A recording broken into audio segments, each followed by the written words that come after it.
Welcome to the Lessons from the Great Coaches podcast. I've learned that you don't do it alone. You learn so many different things from so many different coaches. That's an elite learning environment. Failure is not a problem. How you deal with it is a problem. How to be resilient. How important it is to infuse joy in the process of learning. To be a good coach, you've got to give more than you take.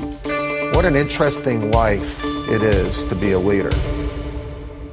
Hello and welcome to the Great Coaches podcast, where we believe that there is no algorithm for leadership, and so we interview great sports coaches from around the world to try and find ideas to help all of us be better leaders.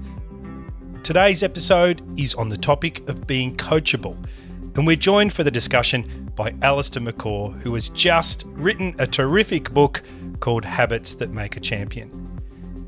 Alistair has, of course, been on the podcast before, and he is that rare individual who excels across industries.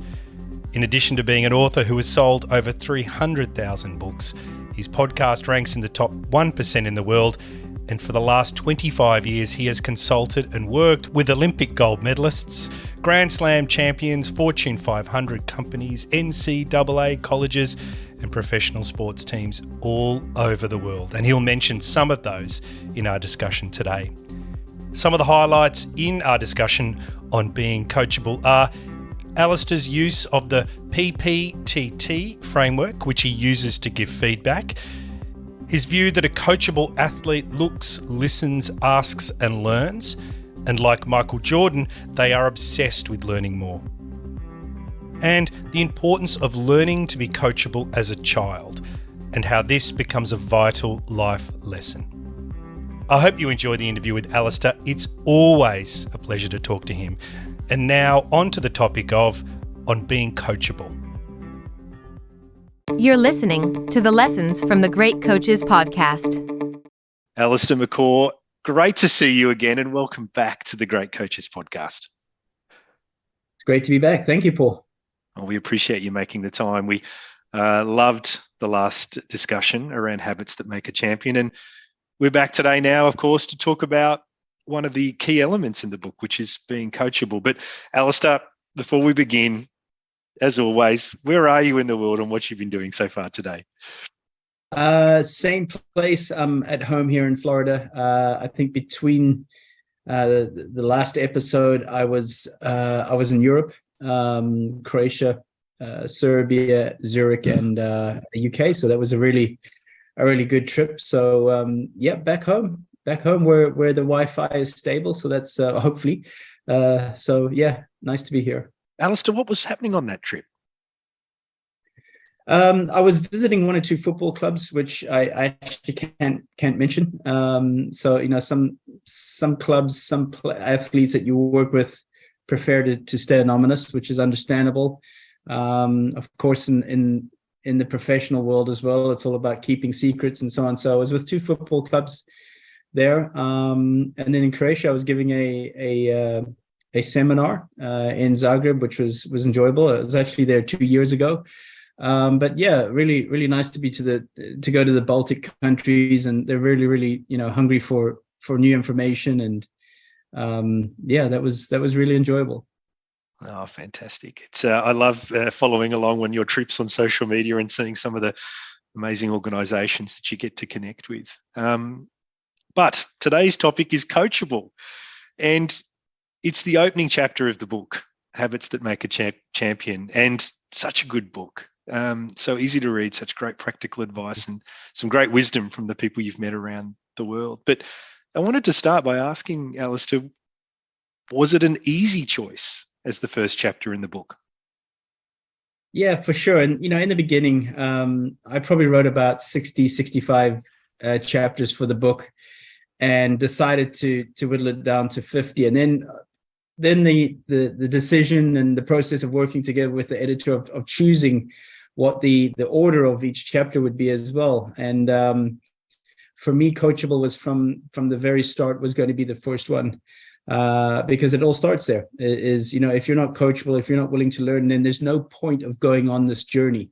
If you're working with someone or training someone, coaching someone, if they're not willing to be coached, then there's no point of really really pushing on. So that's something that I always like to get clear from the beginning of working with somebody, and I always try to make it really clear as well, Paul, is that I'm also there to learn as a coach, a mentor, a leader. I learn just as much from the athlete, or learn just as much from the person I'm consulting as they probably learn from me. So it's a win-win situation as well. But it's no coincidence, because obviously one of the best NFL football coaches is Bill Belichick, who's still at the New England Patriots, and he was, there's a lot of quotes in the book, as you know, Paul. And thank you for your compliments on the book as well. I really appreciate that, especially you being an avid reader and reading a lot of books. So that really means a lot. But Bill Belichick says that it's not about talent; it's about dependability, consistency, being coachable, and understanding what you need to improve. And that's just a quote that I love, because it really starts there. And if you have a look at the relationship he had with Tom Brady at the Patriots, Tom came in very, very raw. Of course, he was the 199th pick, which is just ridiculous if you think about it, because he's gone on to be the GOAT of NFL, one of the great, actually the greatest football player of all time. And he almost wasn't drafted. He wasn't an athlete. He wasn't, if you have a look at some of his combine videos as well, you can see those on YouTube. He was this tall, lanky guy, very, very slow over the 60 meters. I think he ran like a 5 point something, and that's way off the mark. But the key to Tom Brady was his coachability, and someone like Bill Belichick was able to obviously work with an athlete like that. And for me, those are the athletes that I really have a lot of respect for, and a lot of time were the ones that maybe didn't have the most talent, but they were coachable. They made up for it with their coachability. Was there an event or an experience which shaped your view around the importance of coachability? I think that started when I was very, very young. I had some talent. I believe we all have some talent in some area. But I wasn't always the first pick in growing up, in primary school and high school, in terms of when it came to sports. I really had to work hard at getting anywhere. I wasn't one of those guys that could just pitch up and always be the best soccer player, rugby player, cricket player, whatever. And I think I mentioned this in the last show as well. I played 7 or 8 sports in school, which I loved. But something I think I picked up very, very early, and this was something that gave me the motivation and inspiration to write Champion Minded and this book, Habits That Make a Champion, was, you might be lacking the talent, but if you're coachable, if you're willing to be the best at the things that require zero talent, and those are things like being coachable, preparing well, effort, your attitude, time management, all these things, then you will go very far if you're willing to work hard enough. And, there's that great quote as well, is that, hard work and a great attitude beats talent. And, I've seen it where athletes I've worked with as well in the past, where they maybe weren't the most talented, but just through being very, very coachable, wanting to learn, I like to call them scholars of the sport as well. They would study it. They would watch a lot of videotape. They would ask a lot of questions. These were just the coachable athletes that were able just to improve and progress year after year. As where sometimes you can see with the more talented athletes, they flatline it a little bit. They get to a certain level and they stay there. So that would definitely have been for me the start of learning about being coachable, of how important it was at a young age. Also something I really believe in, Paul, is and I get to speak to a lot of parents in seminars, in clubs and academies and so on, is that coachability starts at a very young age. It actually starts in the family, of teaching your kids to be obedient and to be disciplined and to listen and so on and so forth. And of course, as a parent, that's not always the easiest thing, but I believe that coachability starts in the family, of how well you listen. And I also believe it's something about respect as well, is listening to people that are giving you the time, teachers, coaches, these type of people that mold you at a very young age. It's advice I give to parents is the earlier you can teach your child to be coachable and to listen well, and to understand that the person in front of you is trying to help you, even if they don't agree with you, you're going to progress a lot further in life. I think it's a vital lesson at a young age. One of the interesting things, actually, some of our interview guests talk about is coachability being something that separates people with elite talent.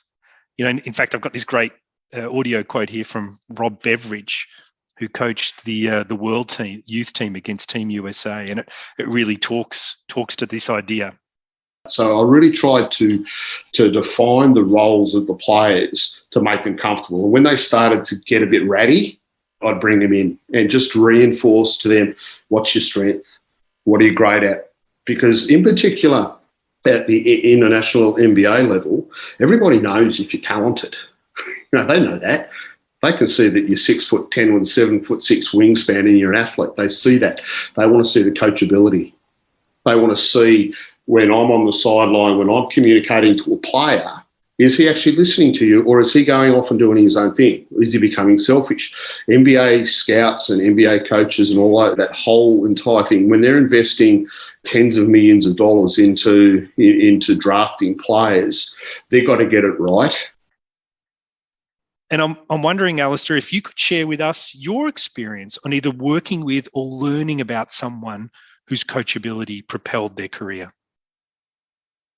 Yeah, if you listen to the last episode that we had, Paul, I spoke a lot about Kevin Anderson, the former world number 5 tennis player, reached 2 Grand Slam finals at the US Open in 2017, lost to Rafa Nadal, and 2018 lost to Novak Djokovic in the Wimbledon final. No shame in that, reaching 2 Grand Slam finals and losing to those absolute GOATs. That's another debate in sport as well, as who is the GOAT? Is it Novak, Roger, or Rafa? I think the way Novak is going, I think he might pip them when it comes to Grand Slams. But, Kevin was, and I say this respectfully, and he knows this as well. He I asked his permission to write about it as well, was that respectfully, he was one of the least talented athletes I worked with, but he went the furthest in terms of ability and, like I said, being brilliant at the things that require zero talent. He maximized himself so much every single day. Again, I don't want to go too much into it, but he was always inquisitive. A coachable athlete is not just a good listener, but they ask a lot of questions as well. And I believe a coachable athlete is someone that I like to say, that looks, listens, asks, and learns. So a coachable athlete looks, they're very observant. They look you in the eyes when you're talking. They just want to get as much out of you as possible. Like Michael Jordan said, he was like a sponge, that he was obsessed in learning more. But they listen well. They ask a lot of questions and they learn. That's a coachable athlete. But Kevin was one of those. If I give you one more that maybe I didn't mention in the first episode, was Graham Smith, the South African cricket captain for a long time. Now, I worked with Graham when he was 17, 18. And before he was a good young cricketer. You could see the potential. But already at that young age, he already had the leadership skills. Very mature for a 17, 18-year-old. And also he was someone that would just take in a lot of information and ask a lot of questions. There wasn't that ego or cockiness of, they're great at what they do. They're a superstar at what they do, so they don't really need to know much. Graham was someone that I knew that would go very, very far in his career because of his ability to listen, to learn, to look, to ask a lot of questions. In the book, Alistair, and actually even in this discussion today, you make the connection between welcoming feedback and being coachable. It's quite a prevalent connection. Feedback is a challenging area for many of us. And I'm just wondering what tips you have for leaders on giving feedback that leads to improved coachability. Yeah. The most important thing to, it's one thing to give feedback, but is the person in front of you ready to receive that feedback? And I think timing is a critical part in giving feedback, especially constructive criticism. I don't believe in negative feedback. I believe in constructive criticism. But, one of the big areas is trust, and the person in front of you wants to know that it's actually coming from the right place, that you really care about them. And those things take time, so building up a relationship with somebody, the stronger that relationship is, the more they're going to be able to accept feedback and constructive criticism in a good way. Brendan Rodgers, the former Liverpool Celtic, actually he's back at Celtic now, but Leicester manager as well. He said it becomes easier to give difficult feedback and have the tough conversations when you have a better relationship with that person. And this is something that Alex Ferguson was very good at as well. Of course, the Manchester United coach was, when speaking to Phil Neville, Phil said that he was just excellent at giving that feedback because you knew it came from the right place. So that's important. Number one. I have this thing called PPTT, and this is not just for sports coaches and people involved in sports, but this is for everybody. Is that PPTT stands for: is this the right person to give this feedback to? Is this the right place? Is this the right time? And to use the right tone of voice. As we know, the tone of voice is very important. You can say the same message in a different way. That can be received in a different way as well. So I think that's very important. I'm also a fan of praise in public and criticize in private. Never do that in front of other people as well. But it is one of the skills, great skills of really good coaches and really good leaders, is they know how to give constructive criticism and feedback in the right way. But it really does all comes down to the timing. And I believe the relationship you have with that person in front of you. They want to know, do you really care? That is the question on every athlete, employee, when you're having those conversations. Alistair, we interviewed the legendary All Black Sevens coach, Sir Gordon Tietjens, and he talked a lot about character and coachability. In fact, I've got the audio grab here. I think that comes down to us, and the onus is on a coach, is you've got to have the right people. So you have to recruit well. It's about selecting the right people that are going to buy into the culture that you believe is going to be successful for your team. And I've always selected on character. And character is huge. Character and coachability work hand in hand. And that, to me, is vital. If someone wanted to start using coachability in their selection criteria at work, for example, or in their local sporting team, what kind of questions do you think they should be asking? Yeah, this is a really good question, and this is something that actually it got me really thinking about it. And I came up with three things. I actually wrote them down, Paul. The first thing I'd want to do is I want to know why you play, why you compete. Why do you do what you do? I think that's one of the most important questions, is to find what motivation they have behind why they're playing. If you see the difference between an athlete that loves to, obviously most athletes love to compete, of course, but athletes that also love to practice. That gives you a little bit of a background that they also love to learn. They want to get better. A lot of athletes will say they just love to compete. They love to win. They love the feeling of it, for example. But a really coachable, teachable athlete is someone that also loves to practice. They love the process of getting to work every single day and getting better. So that's the first thing. Another question I'd probably ask is, what has been your greatest learning moment in your career? And that's a question or that's an answer that can lead on to many other questions for the coach or the recruiter or the person that's asking the question is what has been their most learnable moment? And you can elaborate on that as, what did you learn about it?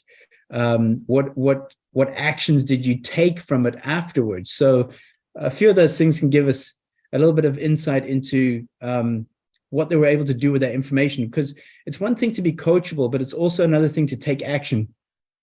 You can listen well, and like I said, you can look, you can listen, you can ask questions, and you can learn, but you also have to take action as well. And then the third thing was, and this is a very interesting question as well, is who is someone you wouldn't learn from? So it's actually quite a tough question to ask, because, and I've used this question in recruiting, is if the athlete was to say something, for example, is, well, I wouldn't learn from anybody that hasn't reached the level I have, or I wouldn't learn from anybody that's not played at a high level for someone. That sends up a little bit of a red flag to me, because I believe you can learn from absolutely everybody, of any age, of any level, of any skill level, for example. So those are probably three of the key questions that I would ask in terms of seeing somebody as coachable, because of course we know in an interview you can say all the right things. So that's why I said I really thought about that question, and those are probably three questions I'd come up with. I'm going to ponder the answers to those questions straight after this, Alistair. They're three cracking questions. I particularly love that second one. So fantastic, fantastic tool, I think, for all of us to take forward. Alistair, you also say in the book that to be coachable, you must not be afraid to try new things. So you make this link between learning, reflecting, and innovating. I'm wondering if there's an example you can share that illustrates this idea. I think here, chatting to Sarah Harini. Sarah Harini was a long time New Zealand All Blacks rugby captain, I think 7s and 15s as well. And Sarah is just a fantastic competitor. And if I can remember correctly, she's actually in a chapter in the book as well, where she talks about a player not being afraid to make mistakes, and a player that and she used this word freedom. And this has a lot to do with having a growth mindset as well as being coachable. When you have a growth mindset, you're not afraid to make mistakes. Well, everybody is afraid to make mistakes in some way, let's face it, especially under pressure, and especially when if you're playing in front of a large audience, or as we've just had, for example, the Matildas playing in the World Cup, for example, that's the last place where you want to make a mistake. But Sarah was talking about the fact that the great players are less afraid to make mistakes. They're willing to take certain risks, and they also play with a certain amount of freedom as well. And that comes from being coachable and having a growth mindset of not being afraid to make mistakes. If I just have to think back, and you'll love this example, obviously being Australia, is one of the first real inspirations for me in rugby was David Campese.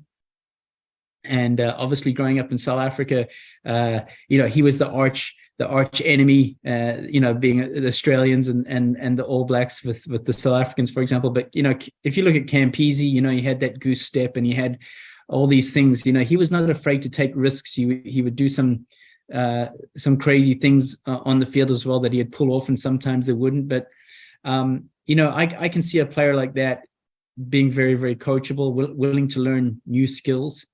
So yeah, that's what I would definitely go there, is that a growth mindset is a massive part of being coachable. Well, I think this is a theme we hear from a lot of people that we interview too, this need to have a growth mindset as a coach, as you step out into the world and, try to often accomplish, very uncommon things.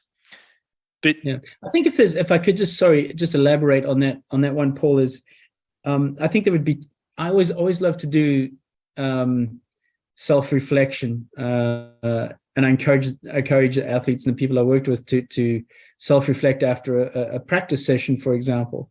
And I mentioned this in the book as well. But if there was two things I would, if you were to try and assess your coachability, if that's something that you really wanted to work on, for example, is one question after a practice would be the simple one of, what did I learn today? Okay, that's being coachable. What did you take out of today? And it's something that when I was coaching more, I'm not as coaching as much now, I'm more consulting. But when I was in front of the athlete or in front of the team, I'd always want to know after a practice session, what did you learn today? Because that would give me feedback as a coach, what they were able to get from the lesson. Was it, so before the lesson, I would obviously have one or two priorities or goals that I really wanted to get across in this session. So it was important feedback for me at the end of a session to know if they if they were able to understand that and get what I was trying to get across. So that was important. So that gave me feedback in my coaching ability as well. And then the second question is that you could ask yourself is, how well was I engaged today? So the first one is, what was the lesson? And the second was how good was my attention? How good was my focus today? Because, being coachable is about, and I'll say it again, is looking, listening, asking, and learning. How good was I in those areas? Those are two questions that you could self-reflect on, because I believe at the end of the day, self-improvement begins with self-reflection. It sounds like a great little scorecard you could make for yourself and just insert it in your journal and use that to reflect on how you've gone. Yeah. Maybe, Alistair, if I could ask one final question. If you could leave us with one final piece of advice on being coachable, what would it be? I would definitely say that, being coachable is a choice. And it's not how good you are, it's really how good you want to be. I think that's the key thing. And, with Steph Curry, the Warriors basketball player, Steve Kerr, when they asked Steve Kerr is what made, Steph so good, or what makes Steph so good, because obviously he's still playing, is that, he said that even though Steph might be the best player in the league right now, he just wants to keep on improving and getting better. And again, it's that scholar mentality, that curiosity, that hunger, that goal of coming to practice, and not focusing on the monotony of another practice, but that hunger and that curiosity of, what am I going to learn today? And those are the athletes that continue to get better, and the Steph Currys of this world, the LeBron James, all these incredible athletes. That's how they keep motivated, is that they just want to keep getting better. Alistair, as always, you've taken us deep inside the mindset of some really elite performing people around the world, and thank you very much for joining us again. The book's called Habits That Make a Champion. It's a terrific read. I'll put all the links to that and your social media feed, which I'm a big fan of, in the show notes, and look forward to getting you back on soon to talk about another element of elite performance. Paul, it's always an absolute pleasure, and again, really love listening to the podcast, so keep up the great work.